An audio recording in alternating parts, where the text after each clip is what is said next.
Just take a look around you for a second. Chances are you're connected to it right now. Wi-Fi. It's kind of like oxygen. It's just there, an invisible part of our lives.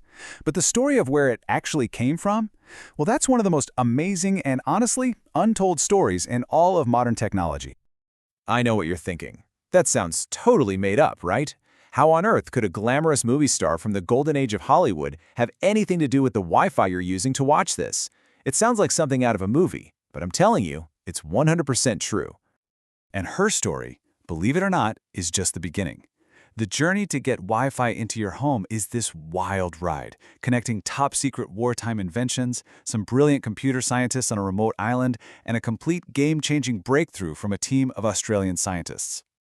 All right, so let's start at the very beginning, because the idea, the actual seed for all of this, wasn't planted in some Silicon Valley lab. It was planted right in the heart of Hollywood. Meet Hedy Lamarr. Now, on-screen, she was one of the biggest movie stars of the 1930s and 40s. But off-screen, she was this incredible self-taught inventor who was really worried about what was happening in Europe during the war and wanted to do something to help. So, the big idea she cooked up with her friend, the composer George Antheil, was this thing called frequency hopping. The goal was pretty straightforward. Figure out how to guide torpedoes with a radio signal that the enemy couldn't possibly block or jam. And the concept was absolutely genius. Think of it like this. A radio signal is sent out on one frequency, but then it instantly hops to a totally different one, and then another, all in a secret pattern that only the sender and receiver know. If you're the enemy trying to jam it, by the time you find the signal, poof, it's already gone. And this wasn't just some daydream. Lamarr and Antheil got a U.S. patent for their secret communication system all the way back in 1942.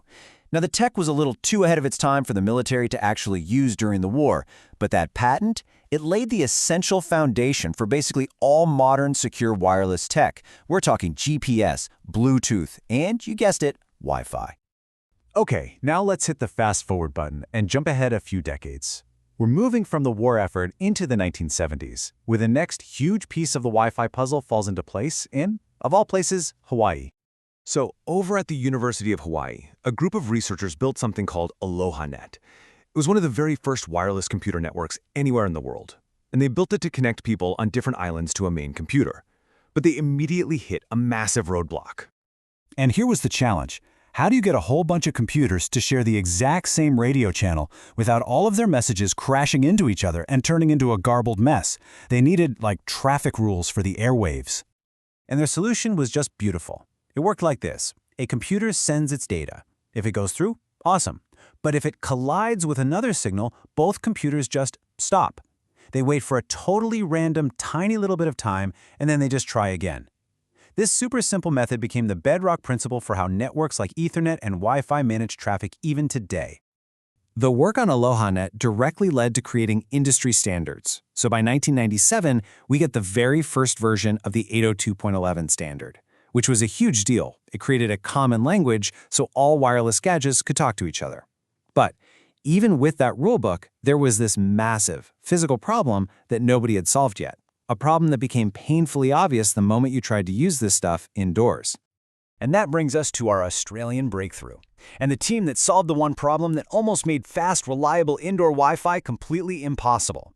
So the problem is called multipath interference. Just picture it. When your router sends out a signal, it doesn't just go in a straight line to your phone. Oh no, it bounces off walls, the ceiling, your desk, creating this absolute storm of echoes that all arrive at slightly different times, scrambling the original signal into static. The fix came from the most unexpected place imaginable: radio astronomy. See, this team at Australia's National Science Agency, CSIRO, led by Dr. John O'Sullivan, they weren't even trying to invent Wi-Fi. They were trying to detect these incredibly faint radio signals from exploding black holes, billions of light years away. And their solution was just chef's kiss. Using the math they developed for finding those black holes, they built a chip that did the exact opposite of what everyone else was doing.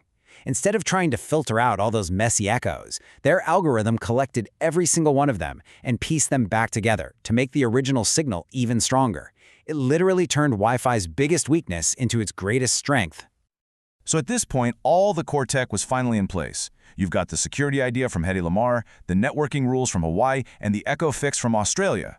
But there was one last crucial step.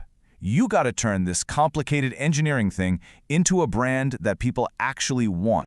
So in 1999, a bunch of tech companies got together and formed get this, the Wireless Ethernet Compatibility Alliance. And it rolls right off the tongue, doesn't it? They wisely changed their name to the Wi-Fi Alliance. And their whole goal was to make sure a laptop from one company could talk to a router from another company seamlessly. But they also needed a name for the technology itself, because let's be real, nobody is going to get excited to buy a new product that's certified for IEEE 802.11b direct sequence. They needed something short, catchy, and cool. A branding company came up with Wi-Fi. Now, for a little while, they tried to say it was short for wireless fidelity. You know, like hi-fi for audio. But honestly, the phrase was basically meaningless marketing fluff. The name Wi-Fi was just so simple and so perfect that it didn't need an explanation. It just was. So when you finally pull back and you look at the whole story, you see this incredible, multi-decade journey of innovation that led to the connected world that we totally take for granted today. This timeline really just puts it all into perspective, doesn't it? You start with Hedy Lamarr's patent way back in 1942, then jump to ALOHAnet's big ideas in the 70s. You get the first official standard in 97, and finally, the name Wi-Fi in 1999. It was a really long and winding road to get here. So the thing to remember is that Wi-Fi wasn't just one single invention. It's this amazing testament to combining ideas from totally different worlds. You've got a Hollywood star's secret wartime project, Hawaiian networking rules, an Australian physics solution from astronomers, and of course, the clever branding that put a nice bow on the whole thing. And that really makes you wonder, right?